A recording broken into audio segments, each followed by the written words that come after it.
how I drop in. This video is gonna be on my ramp, my quarter pipe ramp. I'm gonna do a quick how I drop in. So there's a lot of ways to drop in. Some people just jump in, some people roll in, some people put both. They start with both skates and just kind of tip in. There's so many different ways to drop in, but this is the one that I learned, and I think it's like the pretty standard one.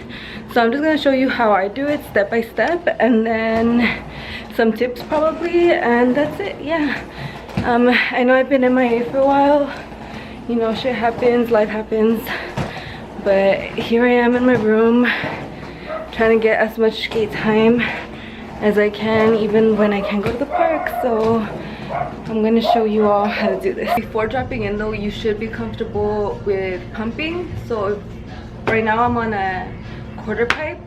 Hold up, let me focus. Right now I'm on a quarter pipe, but say if I was on a half pipe at the skate park, you need to be comfortable with pumping, because you're gonna drop in and then go up, and then you want to be comfortable pumping up back and forth.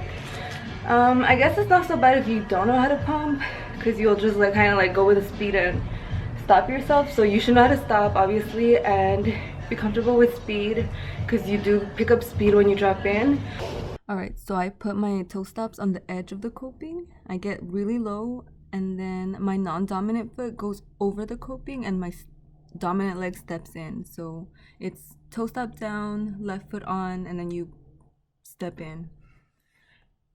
And then right here, I want to show like the speed that you drop in. So when you drop in, you do pick up speed. So I was nervous about dropping in my room, because, you know, there's so many objects in my room. But thankfully, I am comfortable with my transitions, so I'm able to not crash onto the other side. So I think the part that scares most people is when you're on the coping. So I do the toe stop right on the coping, on the edge of the coping, and then my non-dominant goes on the coping, so the little one and then the two step on the coping, and then my dominant leg is the one that steps in. So I think that's between the steps 2 and 3. I think that's when people get scared, because that's the like you're kind of seeming like you're balancing on your block or in between your plates. I know that's the part that was most difficult for me, because yeah, I'm gonna insert a clip about the first time I dropped in, which was at Woodward, and I literally was there for maybe 2, 3, 4 hours because it was a workshop, and then we stayed until closing.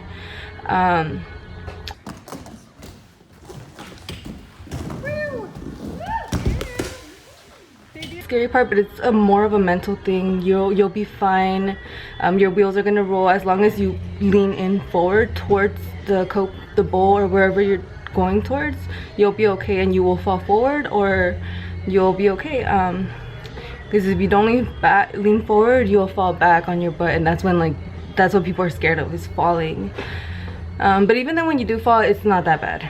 You'll get up and you're like, oh shit, nothing happened. If you're able to, making a P-rail would really help to practice like your balance on your blocks or on your plate. So you don't need blocks to be able to drop in. I learned how to drop in without.